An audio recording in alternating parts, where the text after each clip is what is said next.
It's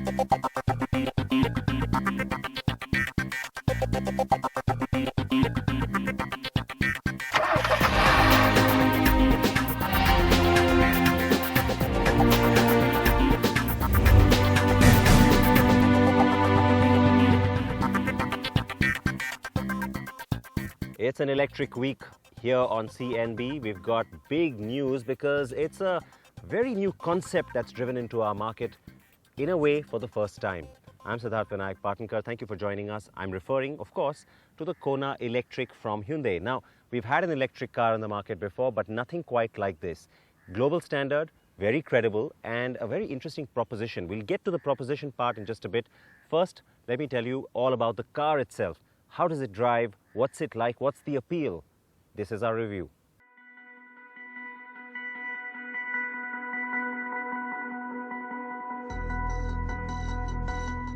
The Hyundai Kona EV is quite simply the electric avatar of Hyundai's hit compact SUV, the Kona. The Kona was not destined for India as it was primarily designed for Europe and the US, but Hyundai had decided a few months ago that we will get the electric version. The Kona Electric is attractive, and yet the face shouts its alternate status. The Kona will be Hyundai's first EV or electric vehicle in India, but does it go beyond just the tokenism of being green? This one quite literally is kind of green, but the point I'm trying to make is, can it be a viable, fun option for you to consider, or will it just be relegated to being that green product from Hyundai? I am here outside of Seoul in Korea, its home market, to try and get to know it a little bit better.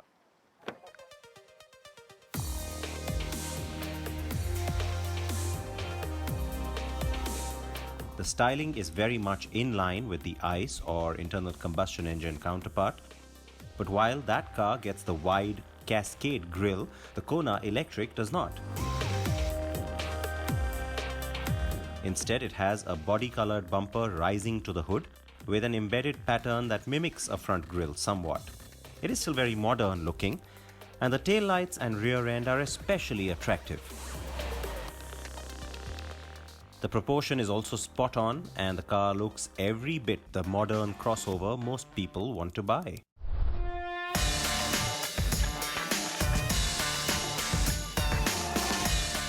On the inside, styling is more like a regular car. And while some may scoff at that, I think the more regular things appear, the better the acceptance for a car that is all new in its logic under the skin. There are displays that tell you driving range and power status on the battery, but otherwise, everything regular. There's a pop-up plastic screen above the instrument binnacle, which gives you the optional head-up display. The seats are comfortable, rear legroom is surprisingly good, though not generous. The infotainment options in that touchscreen are ample, and you will not be left wanting on connectivity, navigation, or music.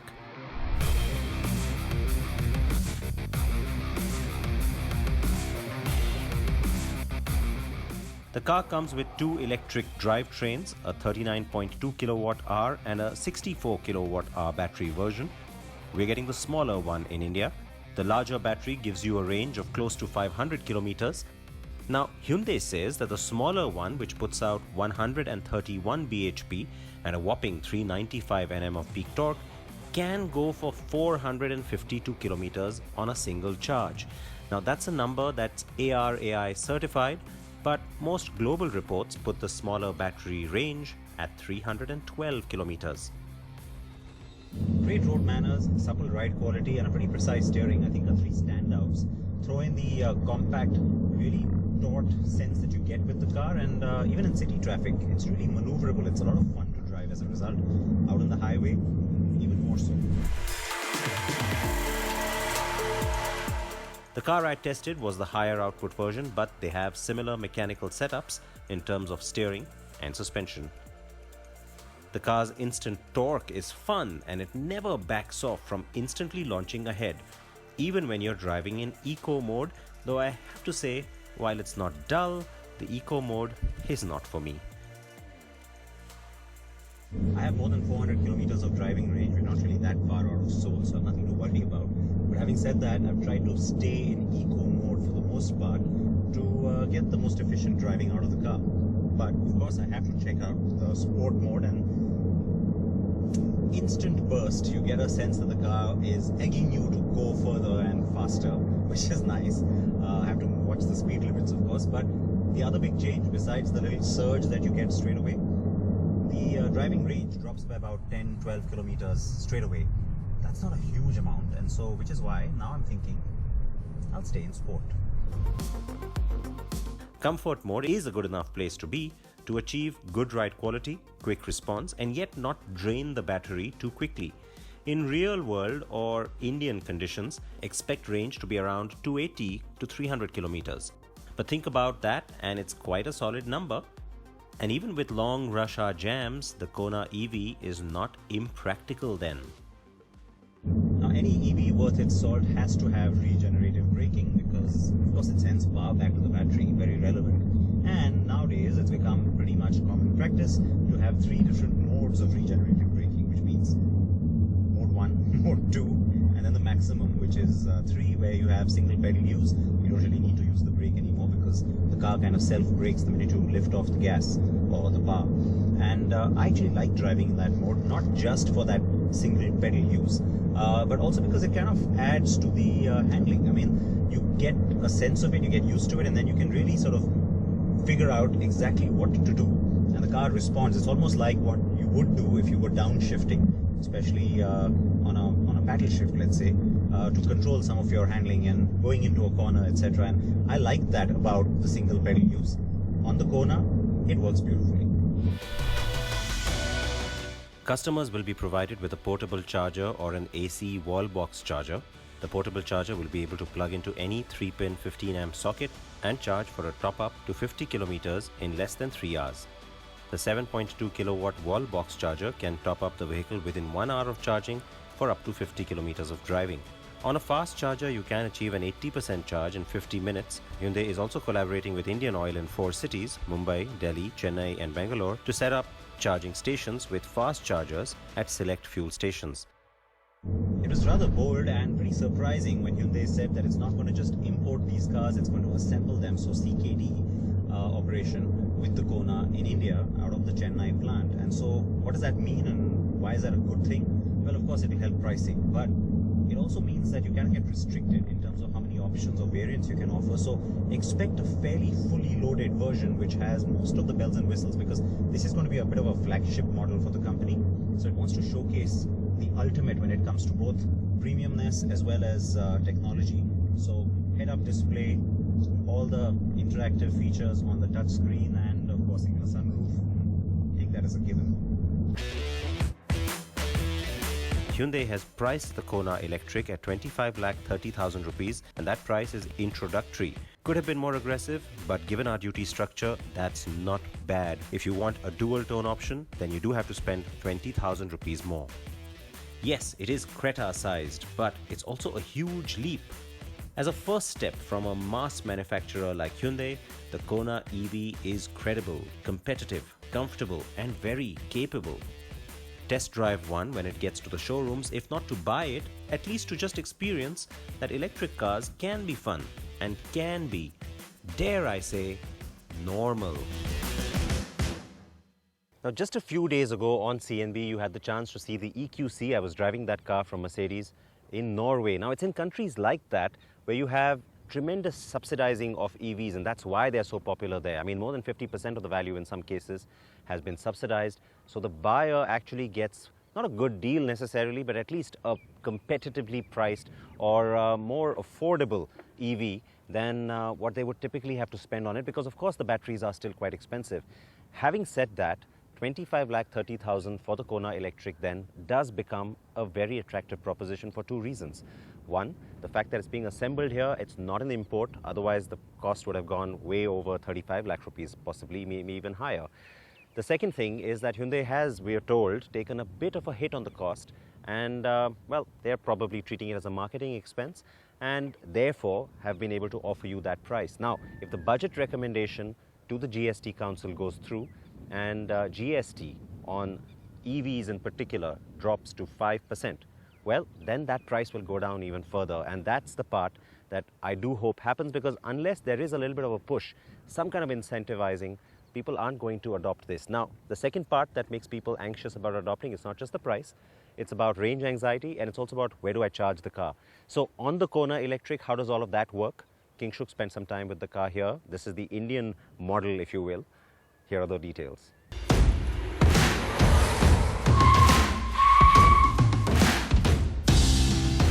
The start-stop straight at the Buddh International Circuit saw a flurry of white and blue cars. And usually, if you're at the pit lane, you would expect a guttural roar of a performance car. Instead, all one got was the rustle of the tires. It was more of an electrifying experience. Well, we spent an afternoon with the newly launched Hyundai Kona Electric and figured that electric is the new cool.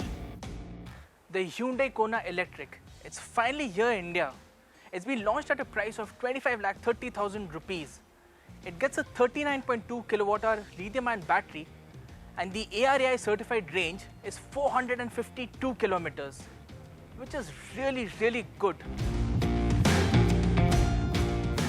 Being fully electric is not the only cool part of the Kona. The cabin has a clean, clutter-free design. The fit and finish inside is up to the mark, and the buttons have a nice tactile feel to it as well. But the cabin doesn't feel as premium as some of the other SUV models in the same price bracket. The Kona Electric is loaded with features, and the centerpiece is the 17.77 touchscreen infotainment system, which gets smartphone connectivity in the form of Apple CarPlay and Android Auto. Now, of course, the Kona Electric is not a connected car, but then you have all the navigation, entertainment features that you would want in your car. Also, you have this very nice feature, which is the driver-only air conditioning option.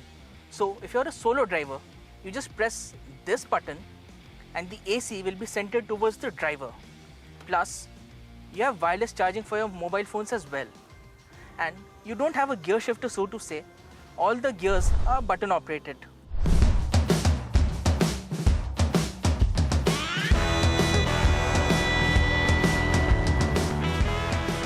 The Kona in India will get a 100 kilowatt motor which sends power to the front wheels, and the output is equivalent of 131 brake horsepower and 395 Newton meters of peak torque. And the motor is paired to a single speed reduction transmission system. We spent some time with the Kona Electric at the Buddh International Circuit. Now, we didn't really get as much time as we would have liked. But then, we can tell you that the car really handles well. It took on the corners quite nicely. The steering could have been slightly more stiffer, slightly more feedback oriented. But then, it's a city car. It doesn't need to be that sporty. There are 4 driving modes, which are Eco, Eco Plus, Comfort and Sport. One of the biggest benefits of electric vehicles, and the Kona in particular, is the low cost of ownership. In fact, Hyundai says that the Kona Electric's running cost is about 1/5 of the Hyundai Creta petrol, and the cost of running per kilometer is less than 1 rupee. Whereas, you spend 6 rupees per kilometer on the Creta petrol.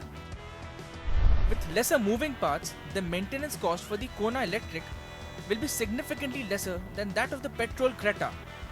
Yes, the low cost of ownership is nullified by the asking price of the car. But with the government's push towards electrification and the benefits that it offers, the Kona Electric makes a good case for itself.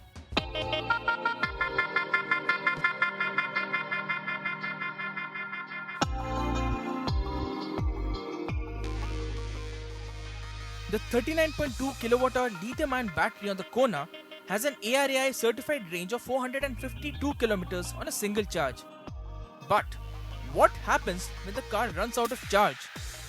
Given the fact that EV charging facilities in India are almost negligible, Hyundai Motor India has come up with a solution. Hyundai Motor India has partnered with IOCL, or Indian Oil Corporation Limited. Now, what this partnership means is that in the cities of Delhi, Mumbai, Bangalore and Chennai, Hyundai will set up these fast chargers at select IOCL retail outlets for quick charging. And if you're buying a Kona, you will get this wall charger as part of the standard kit. But in case you want to buy one separately for either your workplace or your gym, your choice, you will get this for about 70,000 to 1 lakh rupees. And yes, Hyundai will install it for you as well.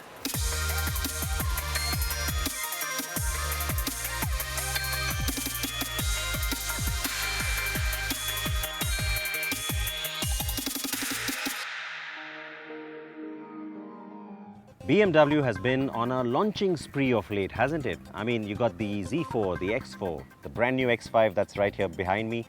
You've also got the X3 that came in earlier, and then of course there are going to be the sedans. The 3 Series comes in, then you've got the 8 Series Grand Coupe coming by the end of the year.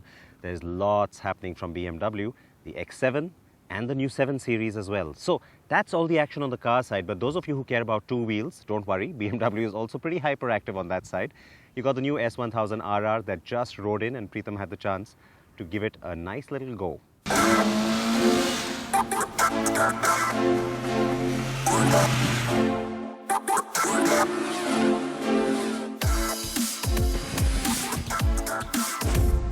The BMW S1000RR is one of the most powerful superbikes on sale right now.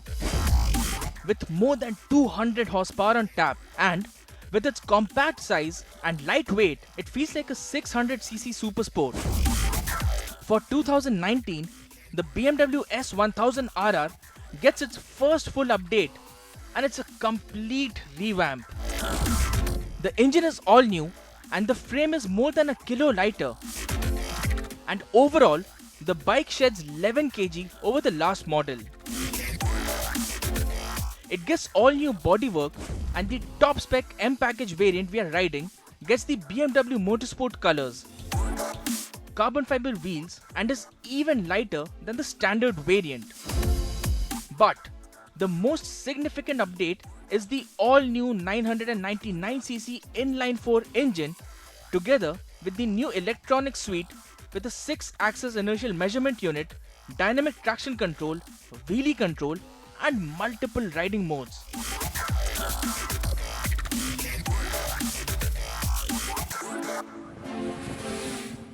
So meet the new BMW S1000RR. This is one of the most powerful superbikes available on sale right now. It's a little class bike, and this one is completely new from the ground up. It gets a lot of new technology.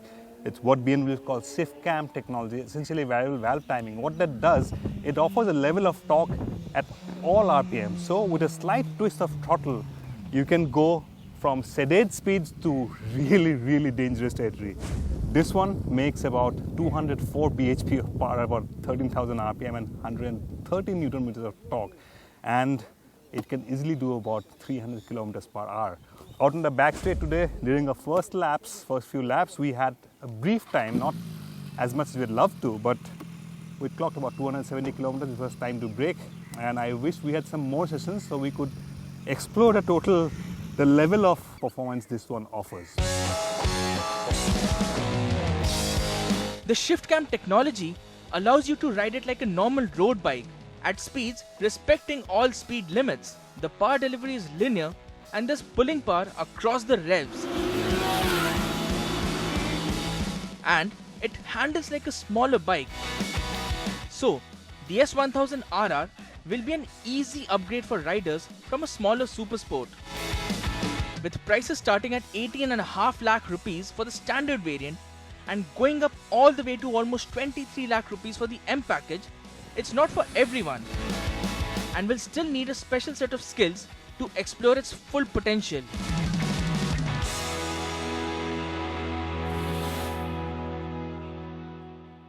And that's pretty much a wrap here on CNB. We've got all the details on all the vehicles that you've seen on today's program on carandbike.com. If you want to know more about the X5 and all the other BMWs I mentioned, well, all of that is on our site too. But remember that all of our reviews also live on our YouTube page. That is youtube.com/carandbike. So very simple to find.